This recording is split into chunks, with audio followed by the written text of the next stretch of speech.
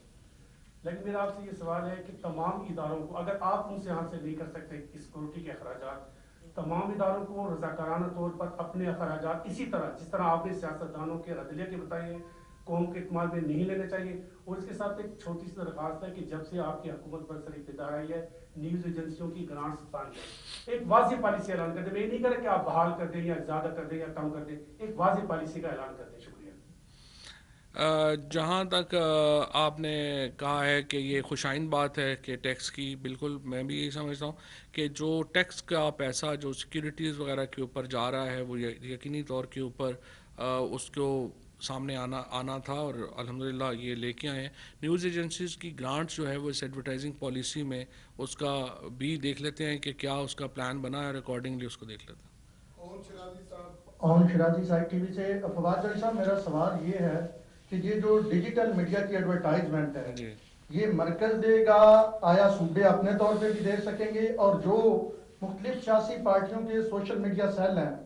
تو کس طرح یہ یقینی بنایا جائے گا کہ یہ ایڈورٹائزمنٹ جو ہے یہ جرنلسٹوں کو دی جائے گی یا وی لاگرز کو دی جائے گی، یا کس طرح کا اس کے لیے کیا طریقہ کار ہوگا، اور کیا ایک مرکزی پالیسی ہوگی اس پہ صوبے عمل کریں گے یا صوبہ اپنی طور پہ بنا سکے گا؟ کیونکہ اگر دیکھیں سندھ میں ایک اور حکومت ہے، مرکز میں اور حکومت ہے، تو وہ پھر اپنی پارٹی کے میڈیا سیل کو اکاموڈیٹ کریں گے، تو اس میں فیئرنیس کہاں تک ہوگی؟ جہاں تک بات ہے کہ یہ صوبوں میں اور وفاق میں کیا طریقہ ہوگا تو ظاہر ہے کہ صوبے اپنی ایڈورٹیزمنٹ خود کرتے ہیں، ہم تو ان کے لیے نہیں کرتے. لیکن ایک جو اسی لیے سندھ حکومت نے تو پہلی ڈیجیٹل کی جو پالیسی ہے وہ اپنی دے دی ہے، ہم نے تو اپنے طور کے اوپر دی ہے. اور ظاہر ہے کہ جو صوبہ ہے، جو پنجاب ہے، خیبر پختونخوا ہے،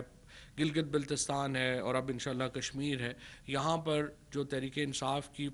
وفاقی حکومت کی جو پالیسیز ہیں، چونکہ وہاں پہ تحریک انصاف کی حکومتیں ہیں تو وہ وفاقی حکومت کی پالیسی کو فالو کرتے ہیں. جہاں تک فیئرنیس کا تعلق ہے اس میں ہم نے کوئی بھی پولیٹیکل انٹرونشن نہیں رکھی ہے دینے کے لیے. ایک پروفیشنل کمیٹی ہے جو کہ زیادہ بیوروکریٹس کے اوپر ہے، وہ فیصلہ کریں گے کہ، اور اس کا تو بڑا آسان حل ہے. دیکھیے اس کی جو ڈیجیٹل ایڈورٹائزنگ ہے ایکچولی وہ سب سے فیئر ہوتی ہے. اس کی وجہ یہ ہے کہ اس کی جو آپ کی جو قیمت ہے وہ اس کے کلکس کے اوپر ہوتی ہے. سو آپ نے یہ طے کرنا ہوتا ہے کہ کس کے کتنے کلکس ہیں. سو یہ آپ سمجھیے کہ اس کو نوازنے کا عمل اس لیے اس میں نہیں ہو سکتا کہ اس کا ریکارڈ جو ہے وہ بہت زیادہ اویلیبل ہے بنسبت ٹی وی اور اخبار کی ایڈورٹائزنگ کے، جس کا ریکارڈ اتنا امیکولیٹ جو ہے وہ آپ کے سامنے نہیں ہوتا. ڈیجیٹل ایڈورٹائزنگ کا جو فیئرنیس ہے وہ اس میں بہت زیادہ ہے روایتی میڈیا سے. فواد صاحب دو چھوٹی سی باتیں. ایک تو یہ بتائیے کہ اس کا بعد میں نور مقدم قتل کیس میں کچھ لوگوں کے نام، ملزمان کے نام ECL پر ڈالنے کا کہا گیا تھا، کیا وہ کابینہ میں پیش ہوا؟ ایک تو یہ بتائیں. دوسرا پیگاسس کے حوالے سے جو اسپائی اٹیک کیا گیا تھا، اسپائی ویئر اٹیک کیا گیا تھا، اس کے حوالے سے آپ نے اناؤنس کیا تھا کہ اس کی ایک انٹر ایجنسی انویسٹیگیشن ہوگی. کیا نوٹیفائی ہونے میں کتنی دیر ہے یا کچھ؟ اچھا، پہلی بات تو یہ ہے کہ نور مقدم کیس میں ابھی تک